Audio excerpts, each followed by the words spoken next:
Seguindo as nossas aulas, olá, seguindo as nossas aulas sobre ciência, vamos hoje continuar falando das classificações, do que é ciência, o que é necessário para um conhecimento científico, né, as classificações da ciência, como que ela se subdivide. Então, vamos falar sobre isso na aulinha de hoje. Bom, eu gostaria de começar mostrando uma diferença, né, entre conhecimento e sabedoria. Uma cozinheira conhece culinária, um engenheiro conhece maneiras de construir uma casa. E são coisas diferentes, né? Como que você aprende culinária? No dia a dia, nas tentativas de acertos e erros, aprender observando sua mãe, sua avó, sua tia. Como que o engenheiro aprende a fazer uma casa? O engenheiro aprende a fazer uma casa numa universidade. Então, são tipos de conhecimentos diferentes, né? Quando a gente fala de ciência, a gente está falando de um tipo de conhecimento muito específico. Em aulas anteriores, nós já falamos que os conhecimentos, eles se subdividem, né, segundo a Eva Maria Lacata, ele se subdivide em 4, que é o conhecimento científico, o conhecimento empírico, que é também chamado senso comum, o conhecimento teológico, né, que é das coisas de Deus, e no nosso caso, né, o conhecimento aqui da faculdade, que é o conhecimento científico, é o conhecimento de uma academia. Né? Nós já falamos sobre esses conhecimentos, mas eu gostaria de especificar visualmente, né? O conhecimento filosófico, ele tem como característica que você precisa do raciocínio, você precisa de reflexão, e ele é gerado por conceitos subjetivos. O que é isso? Na filosofia, você não tem que comprovar, você não tem. Você busca a lógica. Né? O que é filosófico? É aquilo que faz lógica. Né? Mas, como se trata do mundo das ideias, você não necessariamente necessita comprovar. Já o conhecimento empírico do senso comum, né, ele é obtido através de ações não planejadas, que é o que eu comentei agora. Né? Como que a cozinheira aprende a cozinhar? Ao acerto e erro, não é planejado, é observando, não precisa de ir numa academia, então ele é sistemático. Esse conhecimento não tem importância, lógico que tem. Eu costumo dizer que muito aqui na nossa região, noroeste de Minas, sul de Goiás, até a década de 70, médicos era mais raro, só para a população mais abastada. Então, grande parte das crianças, até essa data, nascia pela mão de uma parteira. Né? A parteira é um conhecimento comum, que é do senso comum, né? Um conhecimento empírico, que ela aprendeu a casa, ela aprendeu observando, ela aprendeu na oralidade, ela aprendeu no cotidiano, e que era muito importante, né? Ela nunca frequentou uma faculdade de medicina, ela nunca leu um livro de obstetrícia, mas, no entanto, o conhecimento dela era muito importante. Já o conhecimento teológico é das coisas de Deus, e ele se origina da crença e da fé.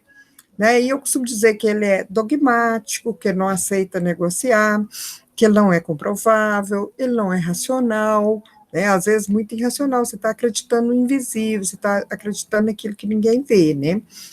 E ele baseia-se nas crenças individuais e na formação moral. E você tem um não sujeito à negação, não sujeito à confirmação. Eu acredito que Deus exista, pronto, não estou disposta a debater isso com vocês. Já o conhecimento científico, ele é esse que a gente aprende na faculdade. Né? Então, ele é um conhecimento sistemático, né, que busca a comprovação, né, e o sujeito ele precisa dessa comprovação. E tem como base a metodologia científica. Né? Por isso que a metodologia científica ela é tão importante.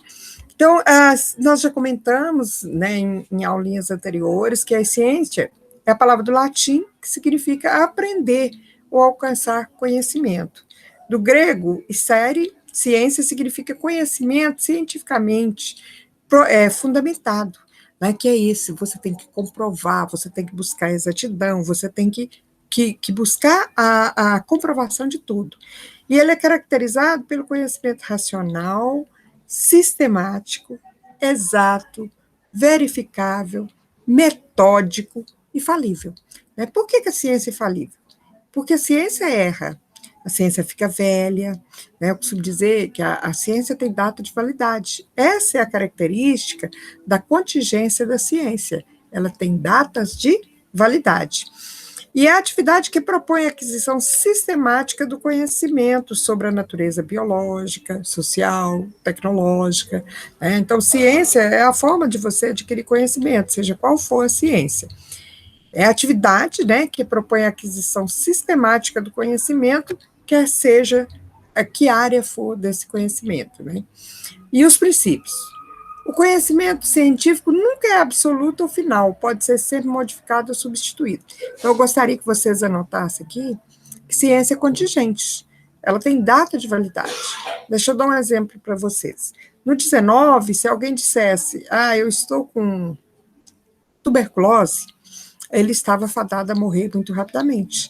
Né? Mas isso mudou, a ciência desenvolveu. Hoje ninguém morre de tuberculose mais. Tuberculose, com 2 meses de tratamento, você está curado, né? Então, esse é um princípio da ciência. O que é verdade numa ciência hoje pode ser contestado e mudado amanhã. A exatidão sobre um conhecimento, ela nunca é obtida integralmente, mas sim através dos modelos sucessivos mais próximos. Né? O que é isso, gente? A gente nunca sabe tudo da ciência, né?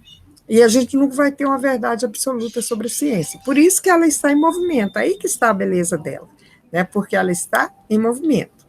E um conhecimento científico, ele é válido até que novas observações, experimentos o substitua. Né? A ciência é válida até que chegue outra. E aqui para lembrar que o conhecimento nunca é definitivo, né? Então eu coloquei a evolução do telefone, para vocês terem uma ideia, né? Do telégrafo até chegar no telefone celular, e que hoje nós estamos em uma outra era já, né? Quais são os objetivos da ciência? Para que a gente faz ciência? Que é pela melhoria da qualidade de vida, tanto material quanto intelectual. É para você morar melhor, para você se alimentar melhor, para você ter medicamentos melhor, para você ter transporte melhor, para ter tudo. Então, a ciência faz tudo. Olha ao seu lado aí, que você vai ver como que a ciência é importante. Né? Para isso, a gente faz ciência, para melhorar tudo. E todas as ciências possuem basicamente essas 3 coisas, gente, que é o objetivo, a função e o objeto, aquilo que ela estuda, né? O que a gente entende por objetivo? Objetivo ou a finalidade é distinguir as leis que regem determinado fenômeno. E toda ciência, né? A engenharia tem um objetivo, a arquitetura tem um objetivo, a medicina tem um objetivo. Cada ciência tem também a sua função. Né? Todas as ciências são úteis. E um bom cientista respeita a ciência do outro. Né? A gente sabe que toda ciência ela tem uma utilidade, ela tem uma função. E os objetos, que devem se subdividir em material, o que se pretende estudar, formal, o enfoque especial necessário em face das várias ciências que possam possuir o mesmo objeto. Exemplo, né, gente? A antropologia e a sociologia, só quem é da área consegue diferenciar o que é um estudo da antropologia e o que é um estudo de sociologia, porque elas têm o mesmo objeto de estudo, mas é a forma metodológica, é o objeto formal que as separa. Em um outro momento eu falo disso com vocês. Então, ciência como um pensamento racional, objetivo, lógico, confiável e falível. Ciência erra, muda, né, muda de rumo. E a metodologia que determina como produzir novos conhecimentos de forma confiável. Assim, uma ciência é reconhecida por 3 critérios. Quais são eles? Confiabilidade em seu corpo de conhecimento. E aí, quem está começando um curso superior precisa se voltar sobre a epistemologia da sua ciência, precisa estudar, né? Só assim vai ter mesmo essa confiabilidade de conhecer essa epistemologia da sua ciência. Sua organização, né? E seus métodos. Cada ciência tem a sua forma de fazer pesquisa. Quais são os princípios básicos da ciência? O conhecimento científico ele pode sempre ser modificado ou substituído. foi o que eu falei com você. Se a gente pega na ciência da saúde, né, no século XIX, tuberculose não tinha cura. No século XXI, tuberculose tem cura. A exatidão do conhecimento ela é obtida com a construção de modelos sucessivamente mais próximos. E aí a gente vai ver, né, que tratamentos mudaram de figura durante o fazer dos anos, materiais foram abandonados na engenharia e outros foram inseridos, né? À medida que o homem vai conhecendo, ele vai trazendo novas coisas. Por isso, um conhecimento é válido até que novas observações o substituem, né? Uma primeira definição de ciência: a atividade que propõe a aquisição sistemática do conhecimento sobre a natureza biológica, social e tecnológica. Qual é a função da ciência? É aperfeiçoar o conhecimento nas diversas áreas, a fim de tornar a existência humana mais significativa, ou seja, a melhoria da qualidade de vida intelectual, melhoria da qualidade de vida material, através de novas descobertas ou novos produtos, né? Visto isso, como a gente decide se uma ciência é uma ciência mesmo? Lembra-se da guarda-chuvologia, né? Então, meninos, eu peguei aqui um exemplo, né, para a gente brincar com a astrologia. Né? Virgem, uma época de sua vida vem chegando ao fim. Você acha que ultrapassou a pior parte, mas ainda há que melhorar e conseguir estabilidade para as conquistas. Se a Lua influencia as pessoas, por que os astros não influenciam as pessoas? Astrologia é uma ciência? Astrologia é uma ciência porque possui métodos, técnicas, estabelecimentos, tem teorias e objeto definido, cada pessoa tem um mapa astral. É bem formulada? Ou não? Astrologia não é uma ciência. Por quê? A questão da aprovação científica, qual é a capacidade preditiva? Quanto mais genérico, menos confiável. Mesma teoria leva a diferentes predições, impossibilidade de separar o observador do observado, e levar às conclusões regulares. A consistência da teoria não é bem formulada. Então, a gente vai ver que as predições que você levanta, vê as predições do horóscopo para o seu dia, a cor para você usar, ela não está bem fundamentada. Então, é o que a gente chama de pseudociência, as muito pseudociência. São as que ocorrem onde? Os achados são vagos, exagerados ou impossíveis de testar, não há definições operacionais possíveis de medição, quando tem uso abusivo de jargão, né? Cientista não usa gíria, não usa jargão, não usa gerúndio, viu? As explicações são muitas vezes rebruscadas, a gente perde a conta dos inúmeras hipóteses usadas, isso não é científico, né? Confiança em testemunhas e anedotas, também não é científico. Uso seletivo de evidência experimental, não é científico.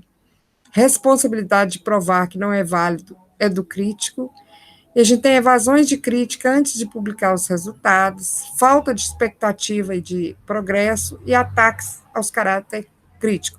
Então, meninos, nunca confie nisso, a Terra é plana, Elvis não morreu, esses negacionismos que a gente tem, que colocam em xeque a ciência, né? Isso é pseudociência. Então, o que vocês acham? Astrologia é uma ciência? Teoria científica precisa dizer porque algo acontece, e não apenas o que acontece. Então, é científico quando você vai dizer o porquê está acontecendo. E não só que vai acontecer, que você vai encontrar o amor da sua vida, mas baseado em quê? Que eu estou predizendo que você vai encontrar o amor de sua vida hoje, tá? O resultado, ele precisa ser validado em dados, em números. Como vai saber-se que uma época da vida está chegando ao fim? Qual o dado que você tem para isso? Isso não é uma atitude científica. Então, a astrologia não é ciência. A ciência, ela desconfia das nossas certezas. Ela vê o mundo através de problemas e obstáculos. Portanto, gente, o conhecimento científico, ele é objetivo. Ele busca as estruturas universais, né? Ele é quantitativo. Ele busca medidas e padrões. Algumas ciências mais exatas do que as outras, mas o cientista, ele está sempre buscando padrões e medidas. E é homogêneo, ele busca leis gerais de funcionamento.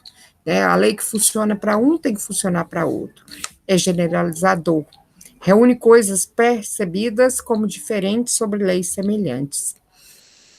Ainda sobre o conhecimento científico, é diferenciador, pois pode separar coisas aparentemente semelhantes.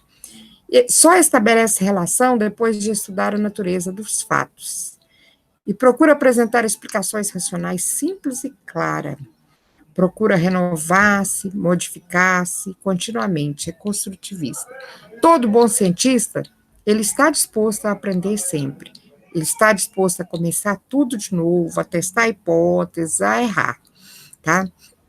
E os fatos científicos, eles são construídos pela investigação da pesquisa científica, que é uma investigação que é baseada em métodos que possibilita separar o objetivo do subjetivo.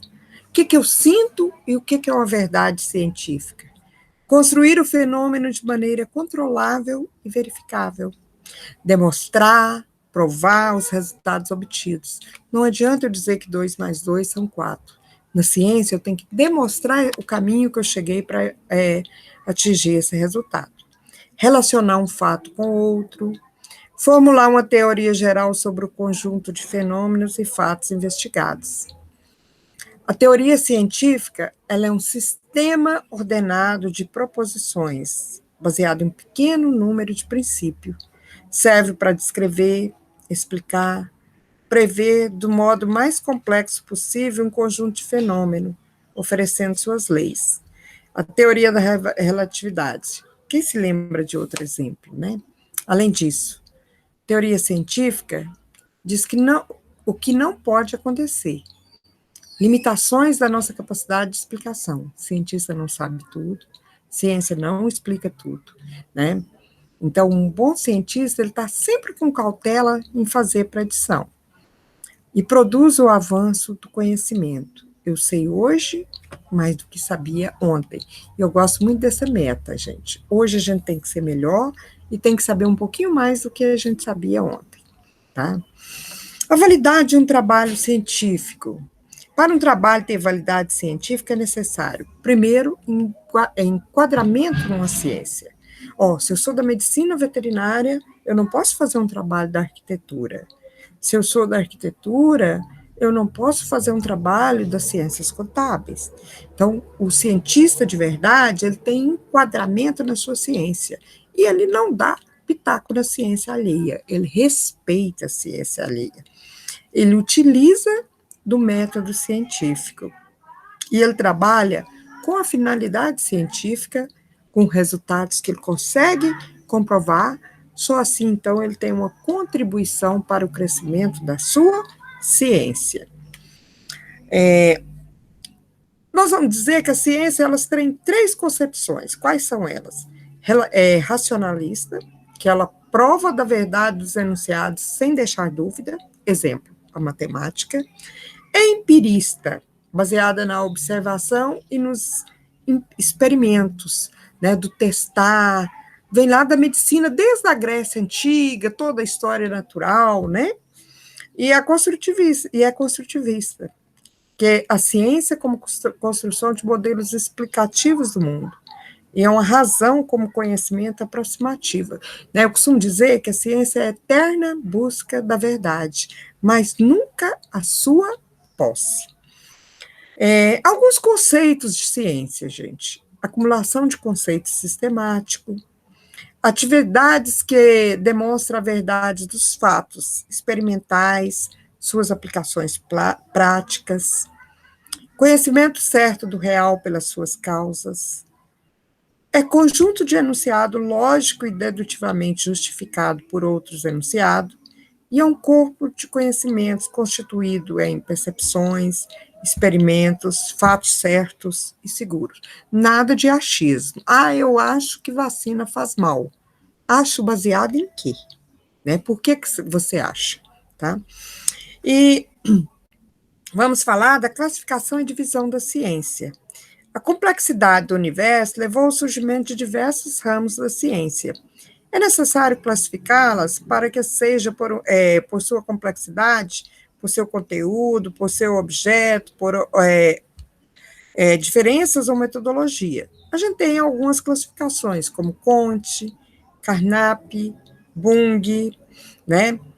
A primeira classificação da ciência foi feita pelo filósofo Aristóteles, né? E a classificação dele baseava nas seguintes coisas, meninas: ausência ou presença da ação dos seres humanos nos seres investigados, e ele dividiu a ciência em duas, teoréticas e práticas, né? História, por exemplo, seria uma ciência teorética, química seria uma ciência prática. A imutabilidade ou em movimento, que dividiu a ciência entre matemática e ciências naturais, que é as da natureza, né? E as modalidades práticas, que são ciências que estudam a praxis e as técnicas. Exemplo, né, arquitetura, é uma ciência que é uma praxis de como fazer, tá? Esquematicamente, então isso aqui é muito importante, está aí no nosso material. A gente divide as ciências em dois grupos, né? As factuais e as formais. As factuais, elas se subdividem em duas categorias, né, sociais e naturais. Quais são as ciências sociais? Sociologia, psicologia, administração, ciências contábeis, história, geografia, antropologia, direito, administração e as ciências naturais. As ciências naturais, a gente vai então dizer que elas se subdividem em três grandes troncos, que é a física, a química e a biologia. Né? Exemplo de uma ciência natural do tronco da física: geologia, astronomia. Uma ciência natural do tronco da química: bioquímica, farmácia. Uma ciência natural do tronco da biologia: né? Medicina, botânica, a veterinária, é do tronco da biologia. E as formais? Ela se subdivide em filosofia e matemática, né, que são ciências que exigem pensamento. Então, as ciências naturais, ela tem como objetivo analisar e descrever a natureza. A observação é mostrar a complexidade e apenas uma máscara da simplicidade. Exemplo, química, física, botânica. Ciência do artificial, que é o objetivo para escrever e sintetizar artefatos, que é as transformações. Criar artefatos que satisfaçam as necessidades humanas de acordo com as leis naturais. Exemplo, cadeira de madeira, né, é um artefato. Um remédio que cura a AIDS, um programa de computador. Isso tudo as ciências artificiais vêm buscando muito. E hoje está muito na moda essa coisa da inteligência artificial. Metodologia é essencialmente empírica, né, que existe a compreensão para construção, simulação e avaliação do resultado. Bom, era essas ideiazinhas, né, para a gente aprofundar as nossas discussões a princípio que nós já começamos. Agora é voltar no material, dar mais uma estudada para a gente se preparar para fechar esse volume 1. Bom, eu espero que vocês tenham gostado dessa aulinha e estou sempre à disposição. Muito obrigada.